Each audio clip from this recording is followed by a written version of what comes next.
This on the cloud.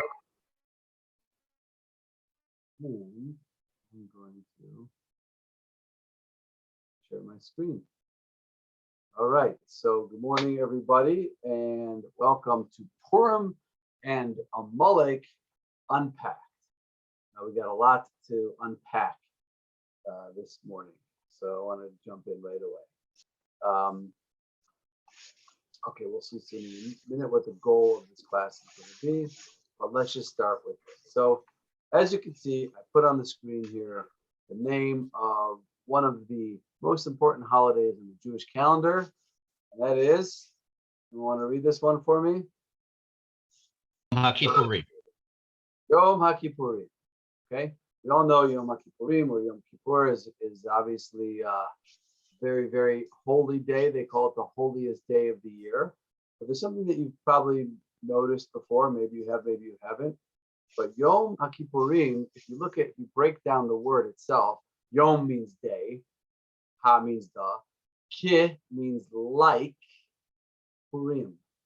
So literally Yom HaKippurim, or Yom Kippur as we call it, is a day that is Ki Purim, a day that is like Purim, or a day that approximates Purim, a day that is almost Purim. It's Ki Purim. If you say that in Hebrew, you say it's Ki something, it means it's almost, it's like it. It's not the real thing, but it's a close substitute. So the question that I want to begin with, and we'll come back to this question in the end of our class, is that seems backwards. Yom Kippur, Yom HaKippurim is the holiest day of the year. How can it be that Yom HaKippurim, the holiest day of the year, is only Ki Purim? It comes close to Purim. It's a close substitute for Purim. It's almost Purim, but it's not quite Purim. How is that possible? How can we say that Yom HaKippurim, the holiest day of the year, is a step below Purim in the importance or in the power of the particular holiday? So that's a question, or we'll have to come back to that question later on. Okay, so now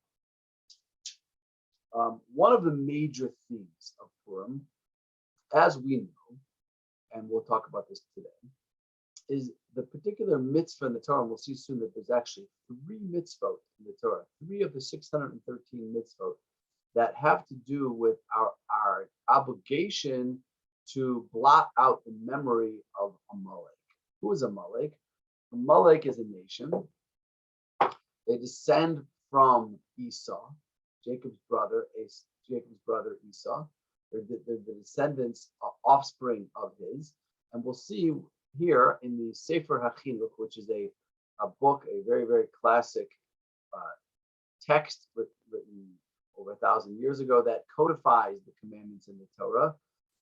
Mitzvah number 603 of the 613 mitzvos is to remember what Amalek did to us. We are commanded to remember what Amalek did to Israel, that he began to harass them when they left Egypt before any other nation or kingdom raised their hand against them. The Amalekites, due to their evil hearts and evil disposition, did not turn their hearts to all of this and harassed them by waging war. Okay, that's mitzvah number 603 of the 613 in the Torah. Mitzvah number 604 of the 613 is to blot out his seed from this world, the seed of Amalek.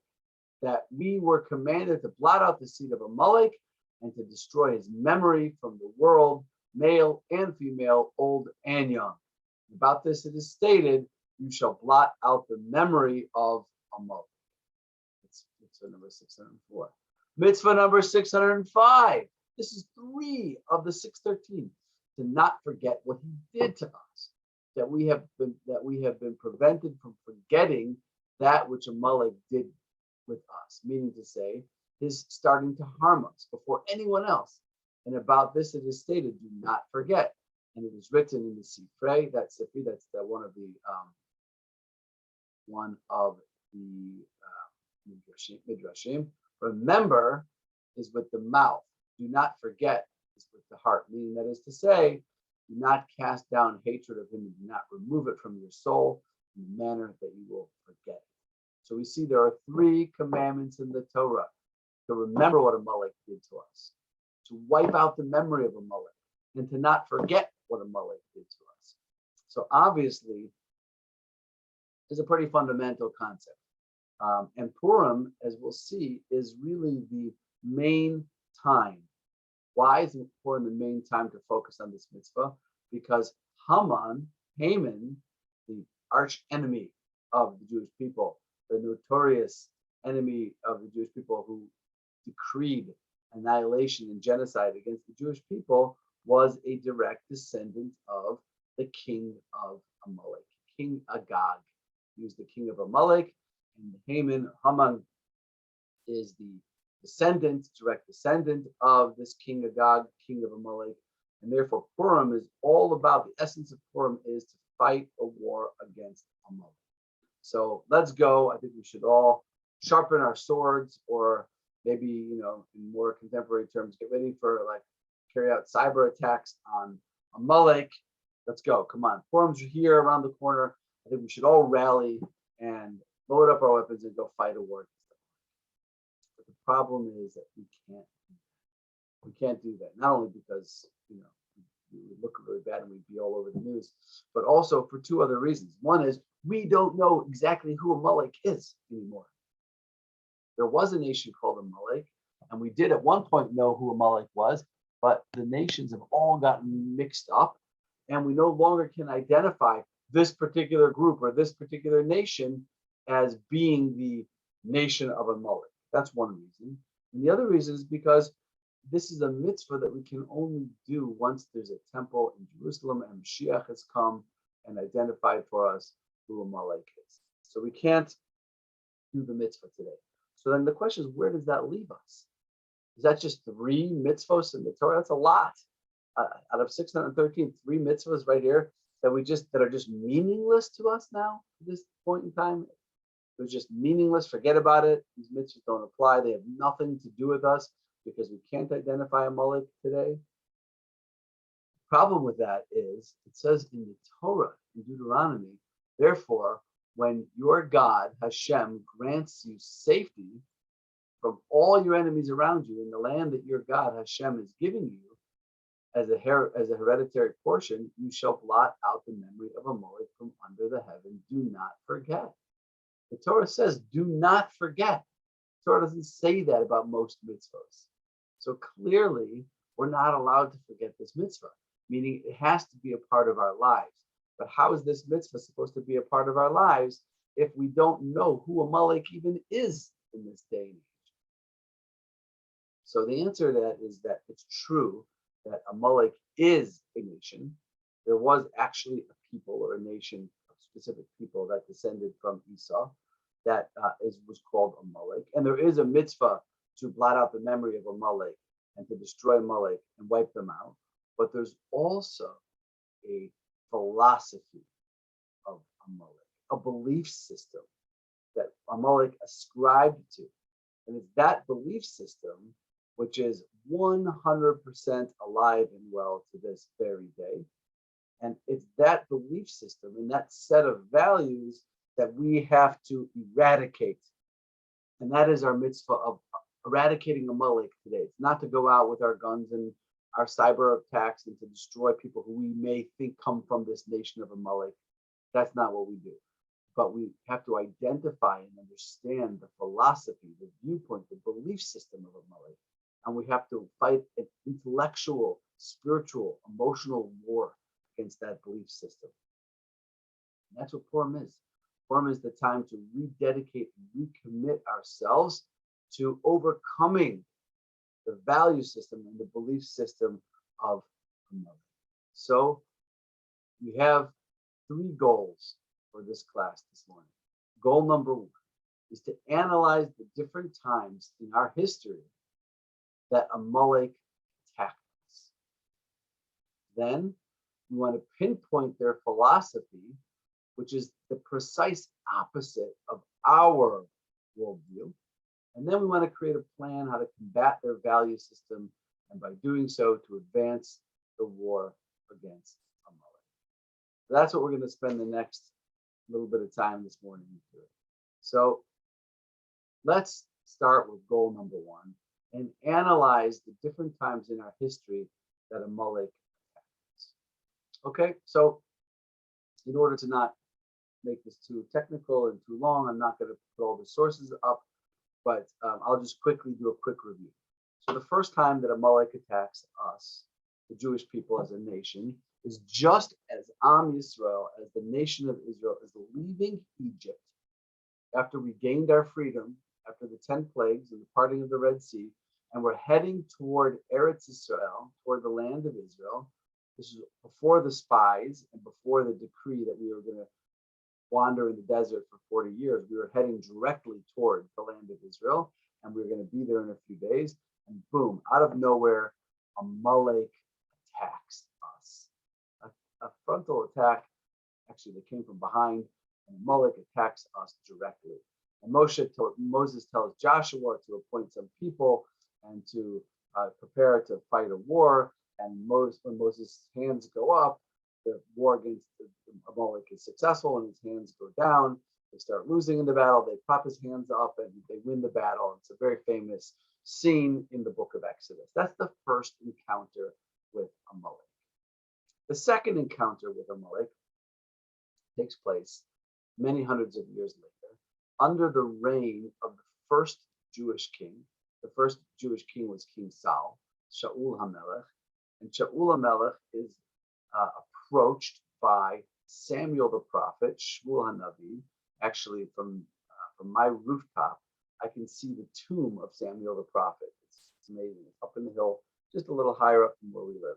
So Samuel the prophet approaches Shaul, King Shaul, and he says to him, "You have a mitzvah, fight a war, and so now is the time to once and for all eradicate the nation of Amalek from this earth, fight a war against Amalek, have no mercy, kill them, every single one of them, man, woman, and child." And Shaul fights a war, King Saul fights a war against Amalek. For the most part, he's successful, but he leaves a few of them alive. One of the people that he leaves alive is the king. The king that night consorts with one of his concubines, impregnates her, she gives birth, and that's where Haman comes from, that direct line. Okay, that's the second encounter. The third encounter is Haman. He's the direct descendant of, as I said, King Agag, the king of Amalek. And just to give you a little bit of historical context, this will help understand the PURIM story as well. So the historical context is that when exactly and where exactly is the PURIM story taking place? So we know the following information. The temple, the first temple that was built by King Solomon, Shlomo HaMelech, was built in Jerusalem, and it was destroyed by the Babylonian king Nebuchadnezzar in the year 423 before the Common Era.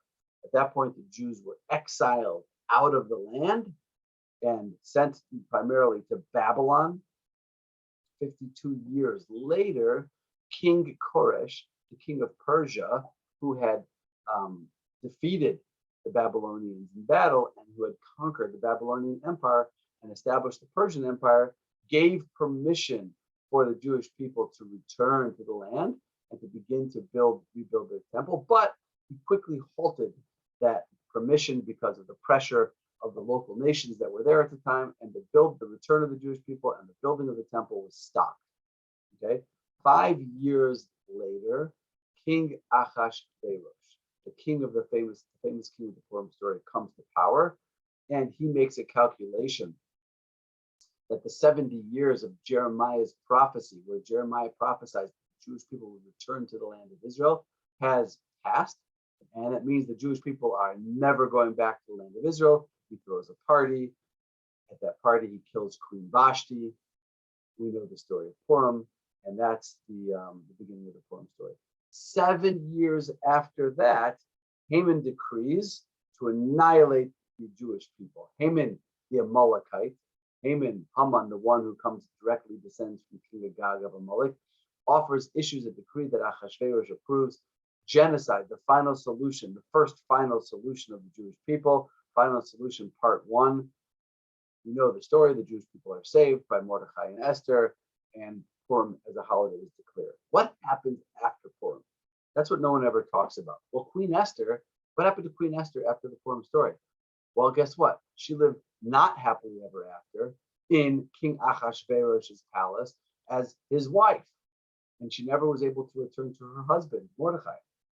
They had a child, Achashverosh, the king of Persia, and Esther, the queen, the Jewish queen, had a child.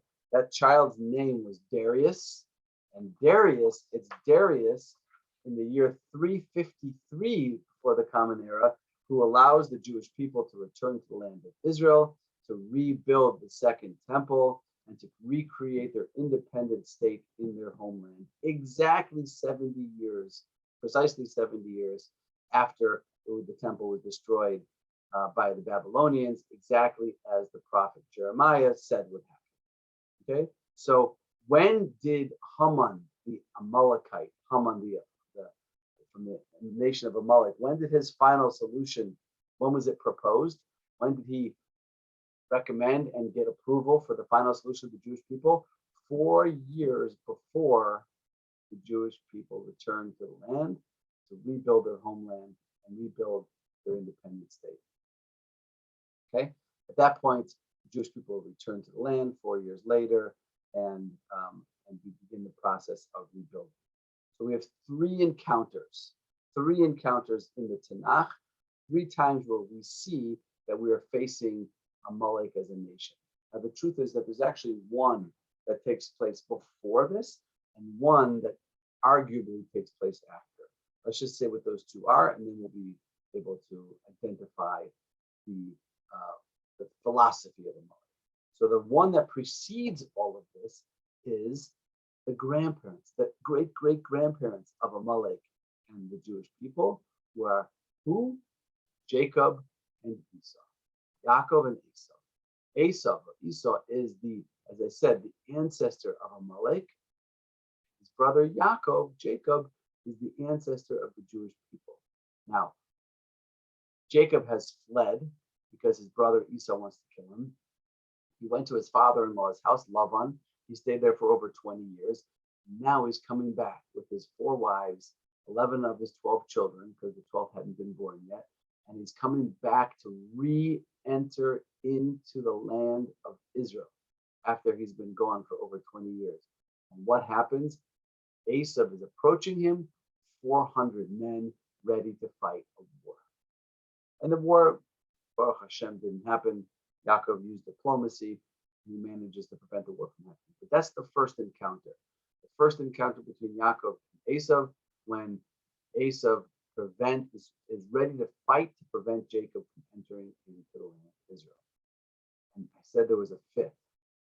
The fifth takes place 2,000, 3,000 years later. And this is debatable, but there are many, many people who have argued, great rabbis who have argued that Adolf Hitler and the Nazis were direct descendants of Amalek. And there's a whole bunch of different ways of proving that. First of all, it's only the descendants of Amalek who could concoct or could scheme of a plan of a final solution.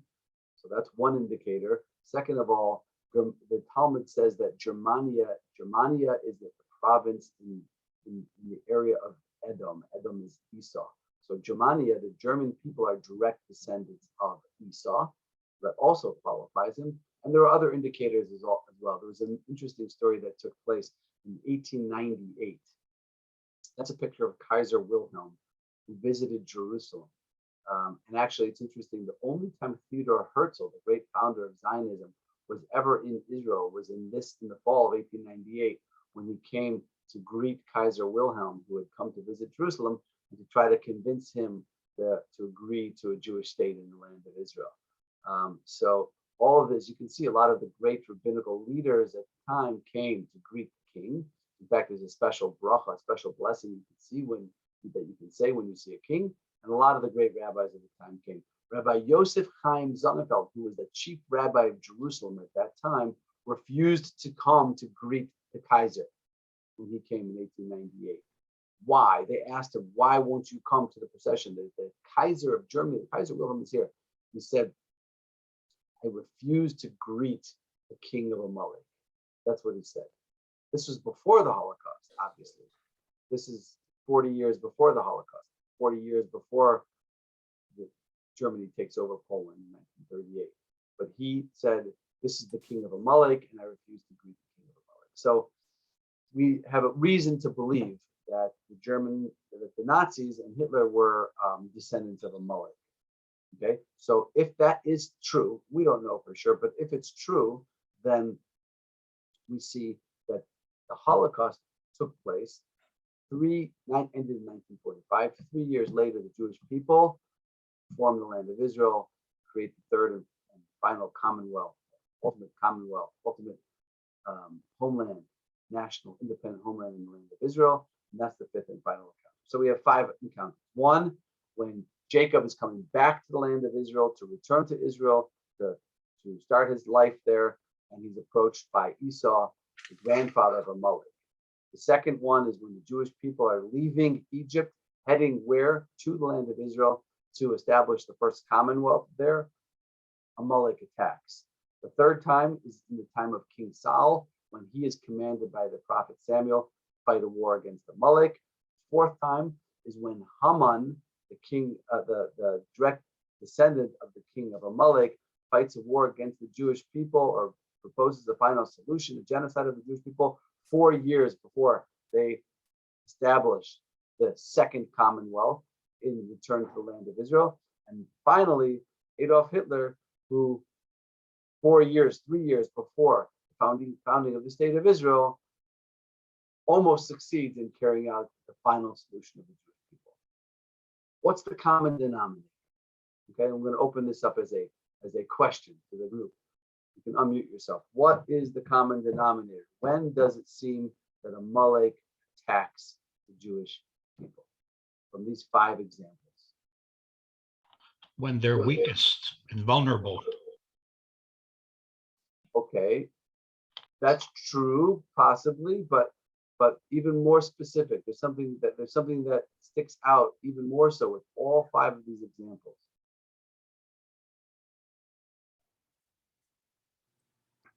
When a king is found, Nadine? when a king is present. Okay, that's true. That actually is a very good point. There were a lot of kings mentioned in there, but I don't know if that's necessarily the common denominator. When we stray from Hashem, when we stray from Torah.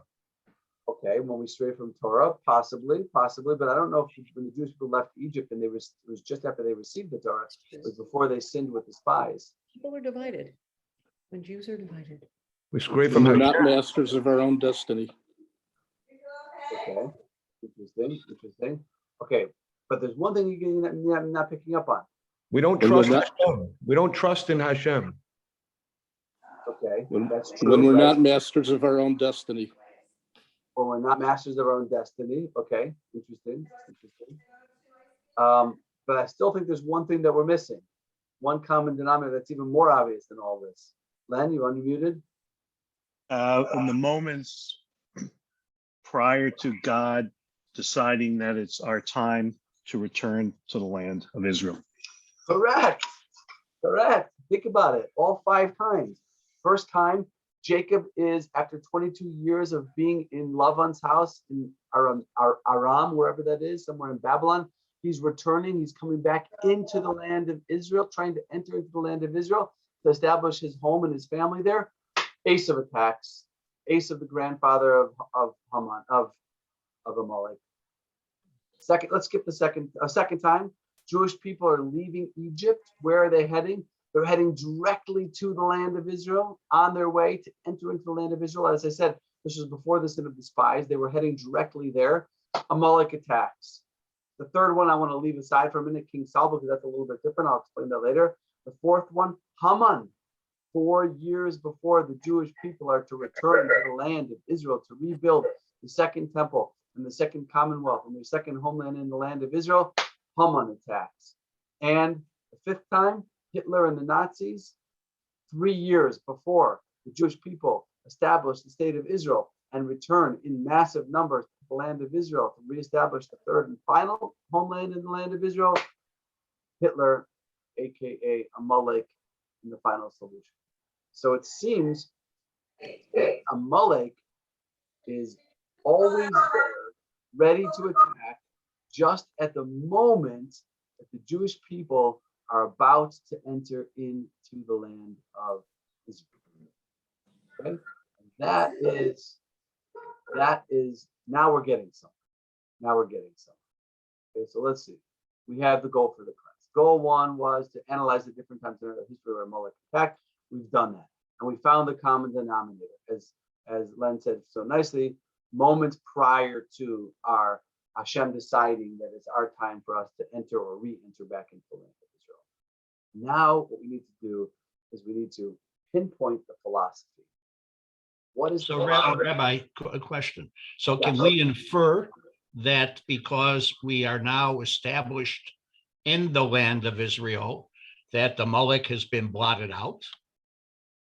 Not necessarily, and that's an amazing question, and I'll tell you why, because, and we're going to develop this a little bit more in a few moments, but just because we're here, we have not completed what we need to complete here. Okay, we're in a process. Jewish people are in a redemptive process. We have returned to the land in massive numbers, almost 50%. In another, I think, 10 or 20 years, it's going to less than 20 for sure. It's going to be more than half of the Jews in the world. Who knows, after this whole Ukraine war is over, maybe we'll cross the threshold of having more than 50% of the Jewish people in the land of Israel. And we're here, and we've rebuilt our country, we've built our homeland, but we still have not rebuilt the temple. The divine presence, the Shekhinah, has still not returned to the temple in Jerusalem. So we're not done yet. We're in process. We're making great progress towards that, but we haven't completed that yet. So we Another question.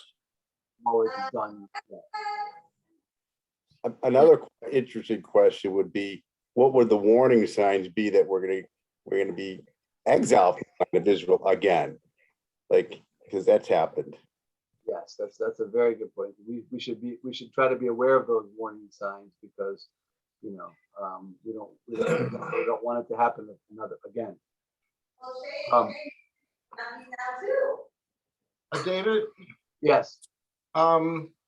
why it seems that Esau gets off easy. I mean, we don't try to blot his name out.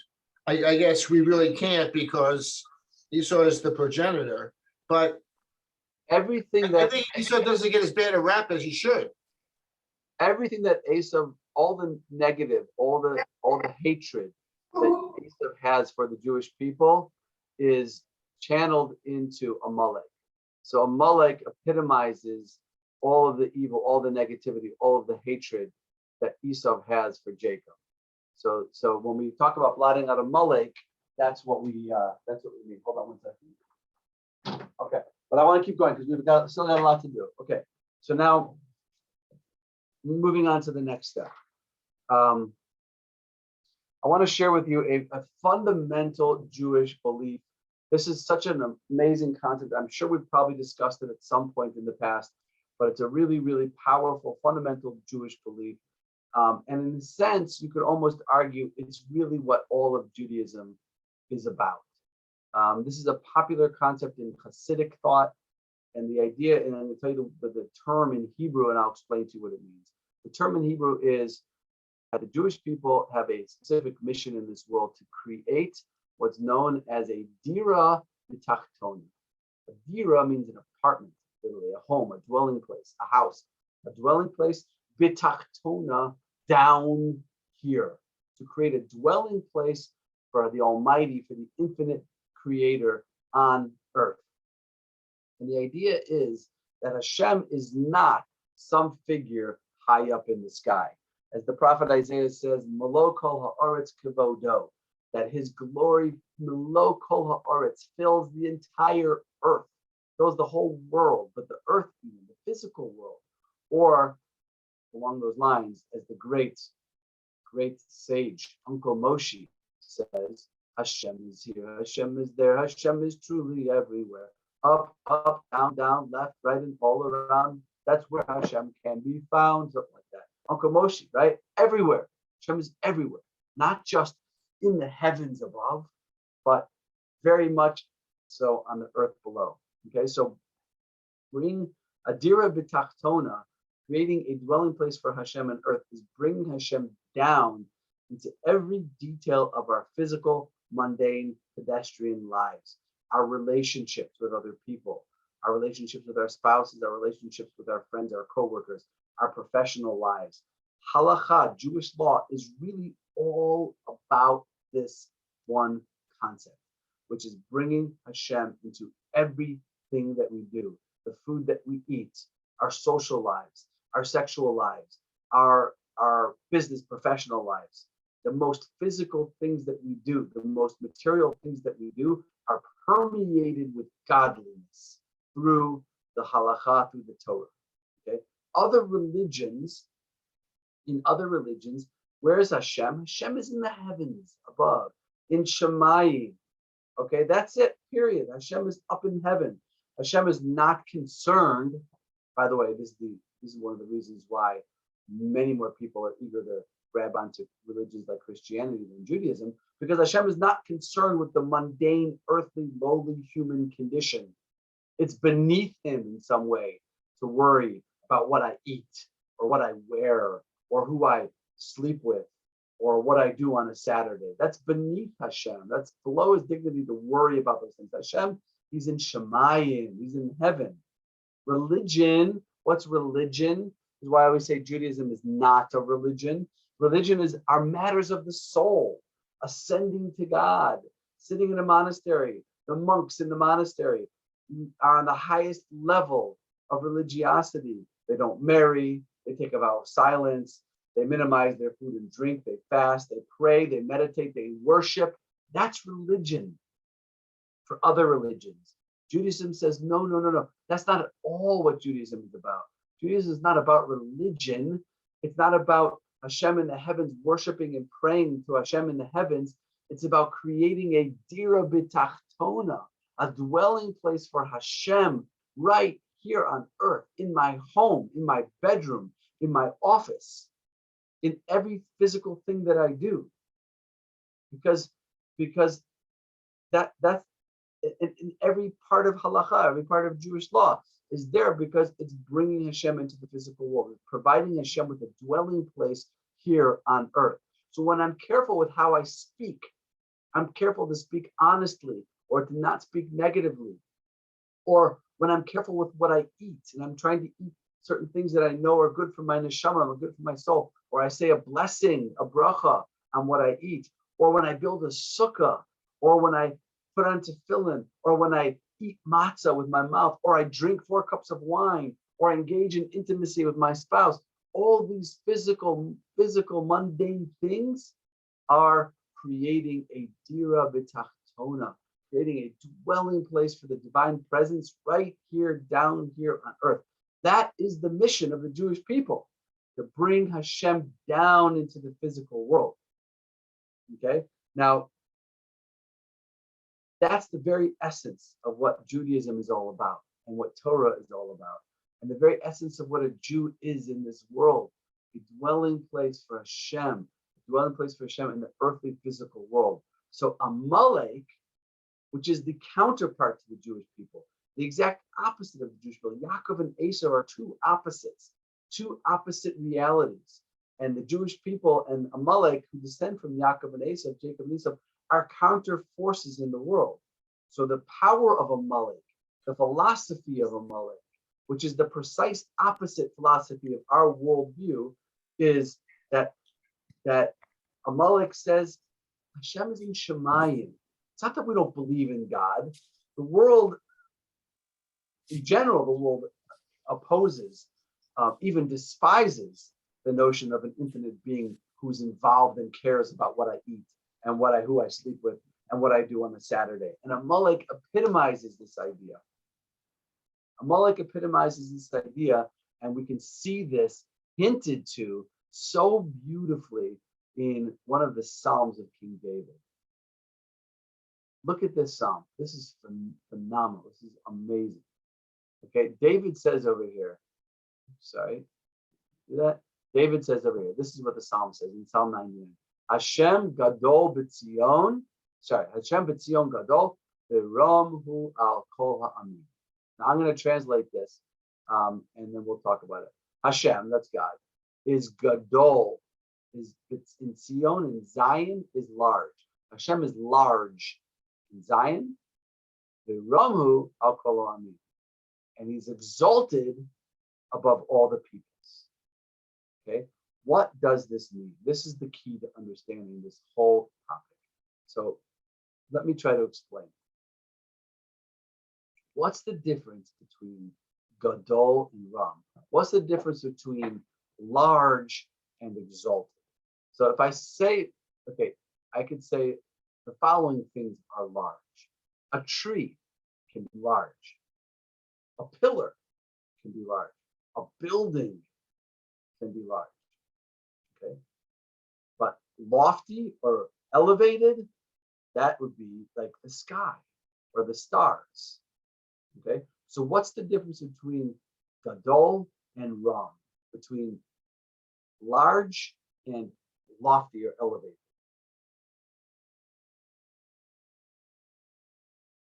So if we say something is Gadol, large, it means like a tree is large, like a building is large. I mean, it starts here down low on the ground and it goes all the way up, very, very high. That's large. Starts down here and it goes all the way up. That's what large means. But Ram, elevated, means it doesn't start here and go high. It means you look up and that's where it is. It's all the way up there. Okay, that's the difference. Gadol, something's Gadol, right? Everyone in Israel now goes to Dubai. They all go to Dubai because it's really close and they want to see the Burj Khalifa, the tallest building in the world. That's Gadol. You're standing next to it. It starts right there where you're standing on the ground and you look up and up and up and up and it goes higher and higher and higher. That's Gadol. But Ram, elevated, lofty, means you have to look up and that's where it starts. It starts all the way up there. The stars, the sky, that's Ram, that's lofty, that's elevated. Okay? So the philosophy of Amalek is that Hashem is Ram. Hashem is up there. Of course, Hashem exists. He created the world. He created the world a long, long, long, long time ago. And since then, what's he been doing? He's been up there watching from afar, not overly concerning himself with what's going on down here, certainly not over concerned with little old me and my choices and the things that I do and the things that I say. And he's Ram. He's all the way up there. He's lofty. He's exalted in heaven. The philosophy of the Jewish people is that Hashem is Gadol. Hashem is big. He's not lofty. He's big, like a building or a pillar. He stretches the full expanse from all the way down here to all the way up there. Not that he created the world, but rather he is creating the world every second. And it's not that he's watching from above or from far away with limited interest or involvement. Rather, he's totally, completely involved in every single little detail down here. And he absolutely does care about what I say and what I do and even what I think. That's the difference. That's what Gadol means. Two philosophies. The philosophy of Ram, Hashem is exalted. He's up there. He did create the world, but he has very little to do with it now. He's, if anything, he's the chairman of the board, or I don't know, he's the Rabbi emeritus, but he has very little involvement at all. And the philosophy of Gadol is that Hashem stretches every molecule of this universe permeated with Hashem, and that's the philosophy of Gadol. Now take a look at the Psalm again from King David. So let's go back. What does he say? He says, Hashem Zion Gadol. Zion. What is Zion? Zion is the Jewish people, is Zion. So for the Jewish people in Zion, Hashem, for Am Yisrael, for the Jewish people, Hashem is Gadol. He's Gadol. He's large. He's large Meaning he stretches from all the way down here to all the way up there, and he's involved in every single step in between. But for the nations of the world, all the other peoples, he is Ram. He's elevated. He's up there somewhere. He's up there in Shemayim. Okay, and of all the nations that believe in this philosophy, there's one that stands out as being the main believer in the philosophy of Ram, in the philosophy of Hashem is exalted, and that is Amalek. Now here we get to the fun part.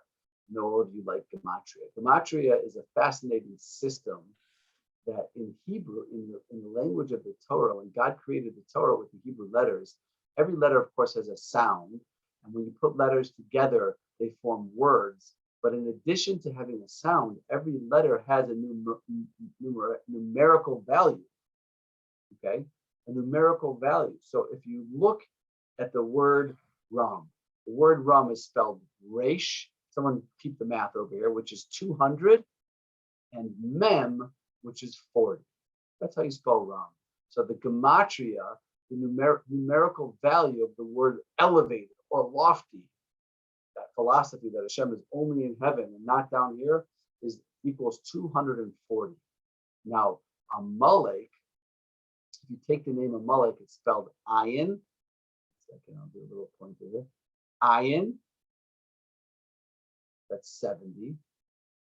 Someone keep the total here. Mem, that's 40. What are we up to? Up to 110. Lamed, that's 30 more, so up to 140. And Kuf, 240. Okay, so you see that Amalek and Ram are the identical numerology. That means that those two words are deeply and intricately connected to one another in the spiritual realm, because that is what the essence of Amalek is. Essence of Amalek, and this is what King David was hinting to us in the Psalm.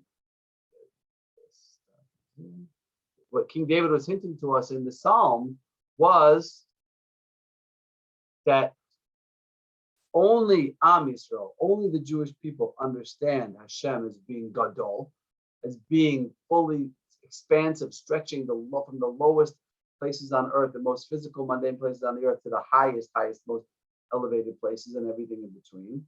The rest of the world sees Hashem as Ram, as exalted, as up there somewhere, uninvolved.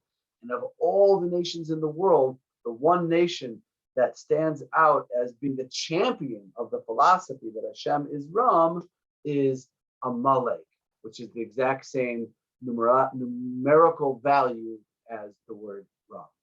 Okay, so now we can understand, moving forward, why does Amalek attack the Jewish people, Am Yisrael, only when they're about to enter into and create a permanent presence in Eretz Israel?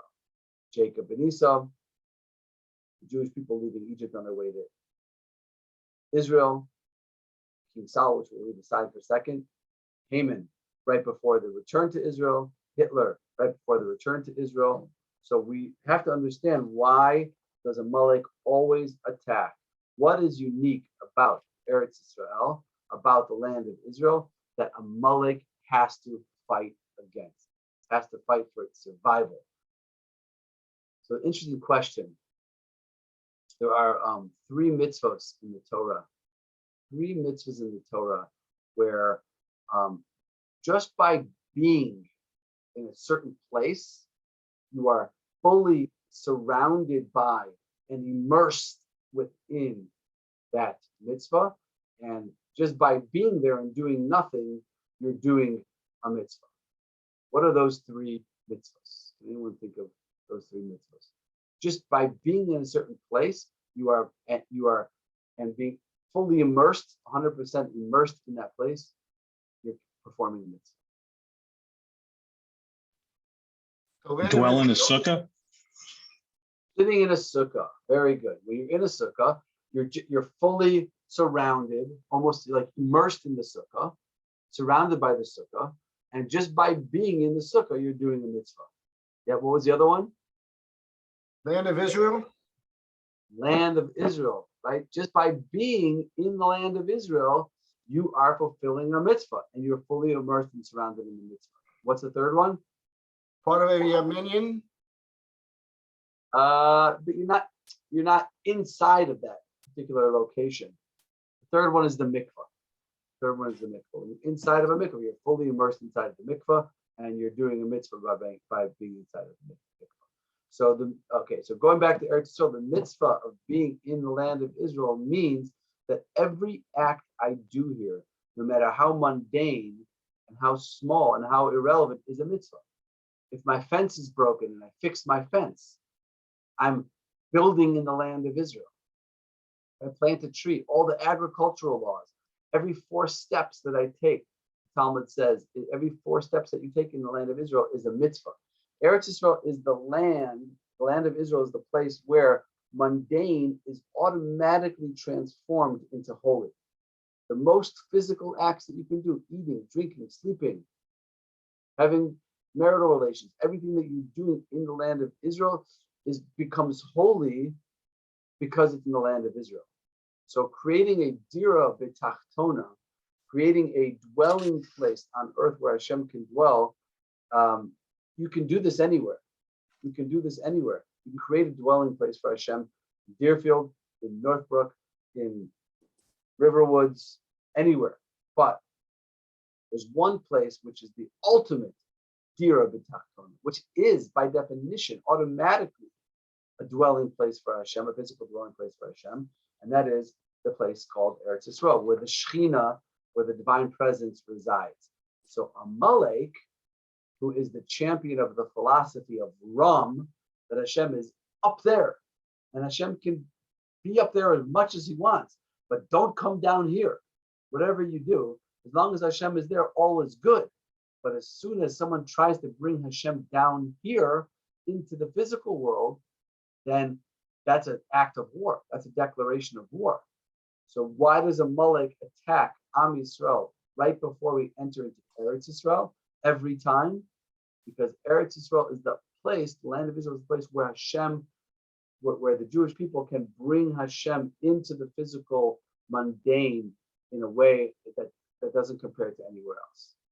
Okay. The one question that we still have to answer though is King Saul. Remember, I kept saying that King Saul is an exception because King Saul, he was already in the land of Israel. He was already in the land of Israel. So why does he have to fight a war against Amalek if he's already there? He's already in the land of Israel. So let me share with you one more screen over here. So we have to create a plan how to combat a value system by doing so, and by doing so to advance the war against Amalek. Okay, we'll get there. The Babylonian Talmud. Okay. The Babylonian Talmud says the following. Rabbi Yehuda says, 3 mitzvot were commanded to the Jewish people upon their entrance into Eretz Yisrael, which apply only in Eretz Yisrael. They were commanded to establish a king for themselves. Okay, in Deuteronomy chapter 17, the Torah says that when you come into the land, you shall establish a king.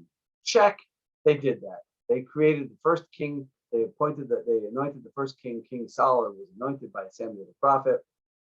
Fine. Then what? Then cut off the seed of Amalek in war.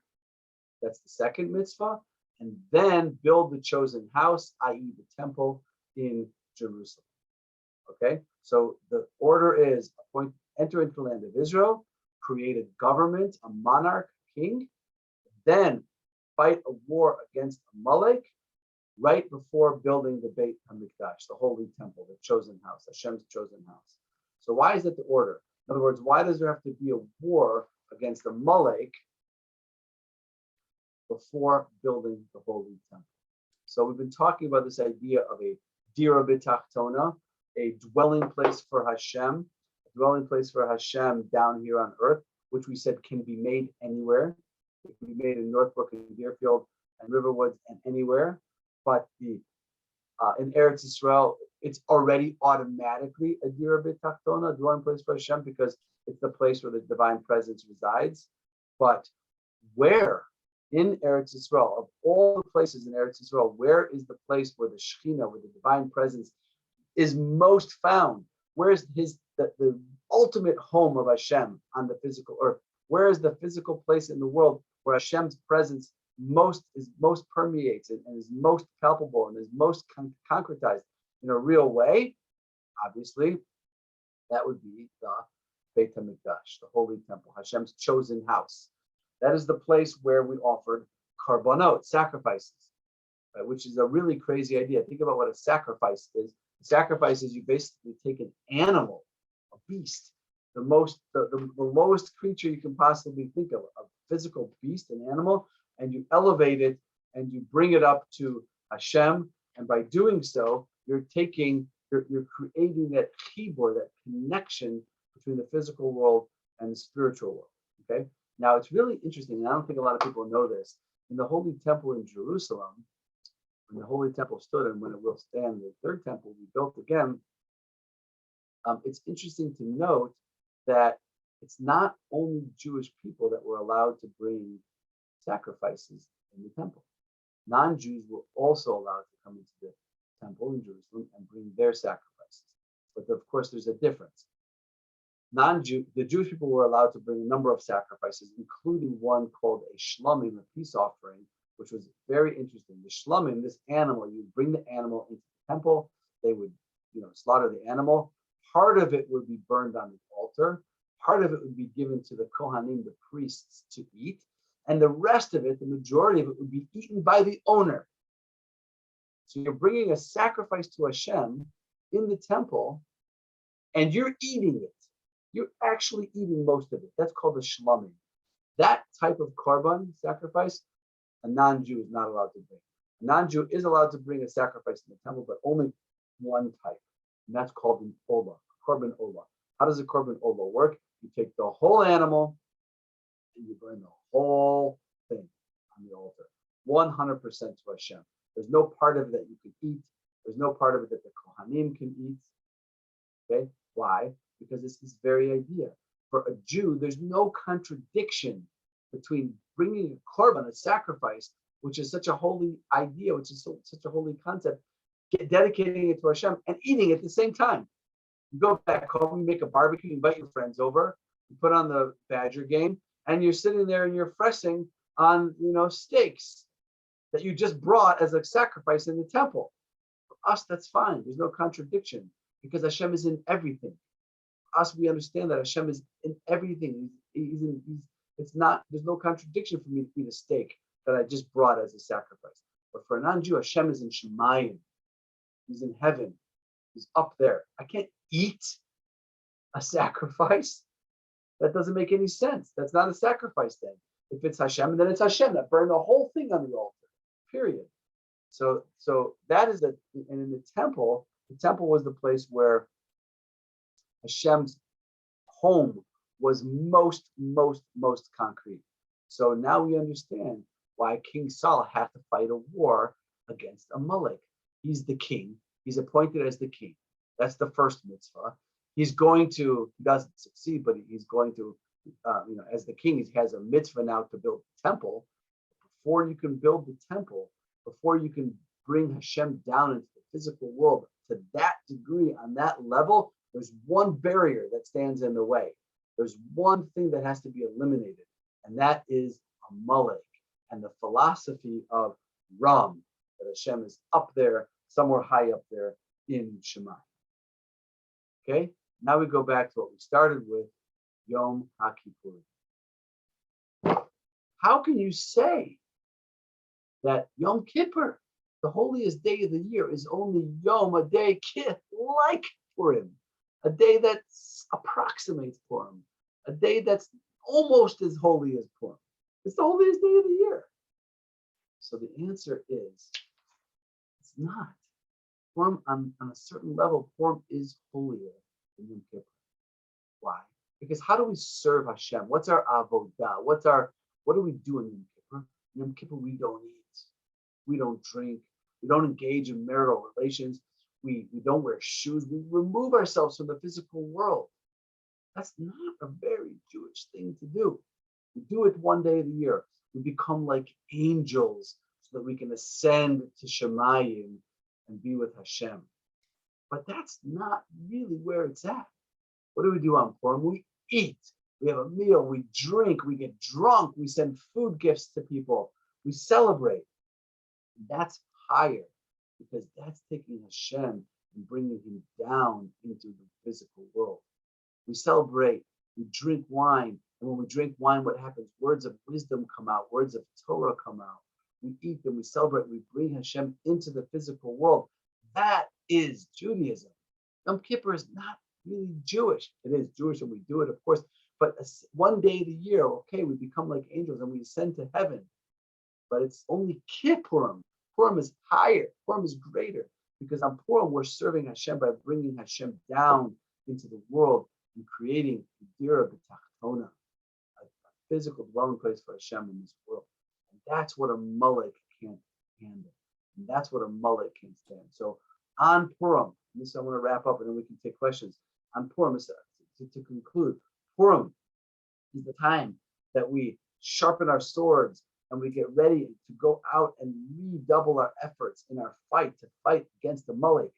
But Amalek, we can't identify the nation of Amalek today, but we can identify the philosophy of Amalek. The philosophy of Amalek is keep Hashem up there, where he's not involved in my life, where he's not watching what I eat or what I say or listening to or paying attention to what I'm thinking or what I'm doing. Keep Hashem up there. Our avoda, our mission in this world is the exact opposite. And Purim is the time to redouble our efforts in that battle against the philosophy that we all fight with. And this is what I want to conclude with. We all have a Amalek inside of us. There's an Amalek, there's a Haman inside of each and every one of us. And it's that part of us that just wants to conveniently leave Hashem. I don't want to say there's no God. I don't need to do that. But I want to conveniently leave Hashem out of certain areas, certain parts, certain little squares of my life. I don't want to have to bring Hashem down into my kitchen. I don't want to have to bring Hashem down into what I'm wearing and who I'm hanging out with and what I'm saying and what I'm doing at work, whether I'm being perfectly honest in my business affairs or not. I don't want to have to bring Hashem down. I have a Amalek inside of me. I have a Haman inside of me. Leave Hashem up there in Shemayim. That's so convenient. But Purim says, no, we have to fight a war against the Amalek. We have to fight a war against the philosophy inside of us. Forget about the world. Inside of us. The Haman, the Amalek, inside of us that says Hashem is in Shemayim. We have to fight against that. And we have to commit to allowing halakha, allowing the Torah and the laws and the wisdom of the Torah to guide us into learning how to bring Hashem into our lives, into every nook and cranny of our lives, even those areas where it would be much more convenient for us to leave him out. That's really the essence of what fighting against Amalek is and what Purim is all about. And if we do this, it's the most joyful, fantastic day of the year. It's a quantum leap forward for us in the year where we can become so much more powerful, so much more committed, and so much more clear in what our purpose and what our mission is in this world. So that's what I wanted to share with everybody. I'm going to stop the recording. David,